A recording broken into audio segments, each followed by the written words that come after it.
What's the message that you are receiving? Good morning, everybody, and welcome to the Recovery Classroom. My name is Drew. I am a recovering alcoholic.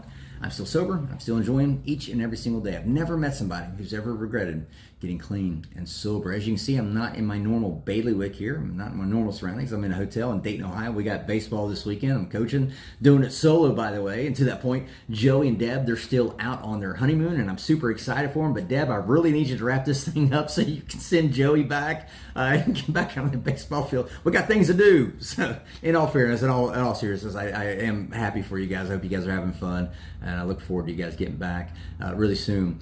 Speaking of tonight at 7 o'clock, we will not be having our Friday night crosstalk meeting. If you're local to Huntington area and you're planning on coming out tonight, we will not be having our Friday night crosstalk meeting tonight, just due to scheduling and all kinds of craziness. We can't do it. It happens sometimes, but we will be back next Friday night, July the 3rd, with our Friday night crosstalk meeting next Friday night, July the 3rd at 7 o'clock. So I want to talk about the message that we are giving and supposed to be communicating to the newcomers, and more importantly, I want to talk about the message that the newcomer is receiving from us. Whenever people first come into recovery, they get cleaned up, they get sobered up.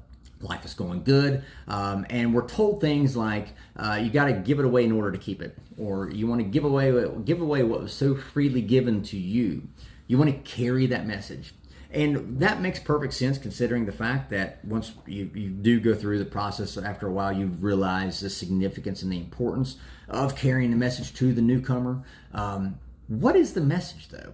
Well, Bill Wilson, I can summarize it, and I'm going to paraphrase it, but Bill Wilson writes about it in the Big Book of Alcoholics Anonymous, and essentially, again, I'm paraphrasing, no matter the whirlwind of shit that you're going through right now, you can get through it without a drink or a drug. No matter how hopeless you may seem right now, that you may think, how I've been wanting to quit, I just can't, you can quit drinking and drugging. It is absolutely possible, and if you don't believe me, I got many of friends that would love to sit and talk with you or chat with you and tell you how they got clean and sober and how they were probably where you may be at right now or in a close position. They can tell you how they did. That's the message that we should be communicating to you, the newcomer in recovery. Unfortunately, because you're dealing with drunks and drug addicts, we tend to mess things up, right? And unfortunately, that simple message that you too can recover, Mr. Newcomer, gets turned into, during transmission, gets turned into something different. And I like to say this, and I always tell people this all the time, pay attention to what people are talking about. If they're talking about what they did to get clean and sober, great. But if they're talking about the steps or the formalities and traditions and meeting etiquette and things like that, what the hell does that have to do with your personal recovery? I like to pose this question. What does the 12 traditions of Alcoholics Anonymous have to do with my personal recovery?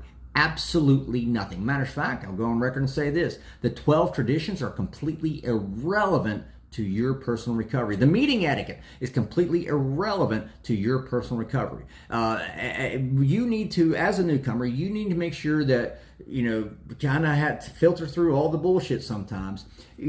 Our job is to tell you and to convince you that you too can recover. Beyond that, we can't tell you how to recover. I have a friend of mine.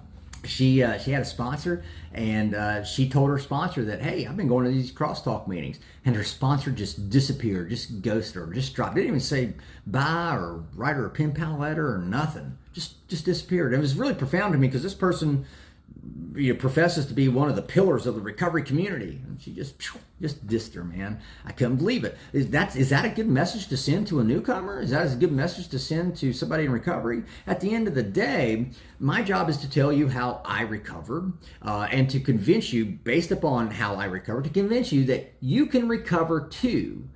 But we forget to mention the fact that you can recover differently than how I recovered. And if you do, that's perfectly okay. The end game here is to help you get clean and sober, not help you imitate and replicate the way I did it. That's not it at all. And so if you have a sponsor that's talking to you about meeting etiquette and AA traditions and all this garbage that has nothing to do with your personal recovery pathway, sounds like you might need to find a new sponsor, because they're no longer interested in your recovery, they're interested in your compliance. And that's where we have lost that message, or that message has become twisted and distorted in transmission to the newcomer. We think that to the newcomer, we got to tell you about the steps, sure, but we also got to tell you about, you got to go to this meeting, you got to say this, you got to do this over here.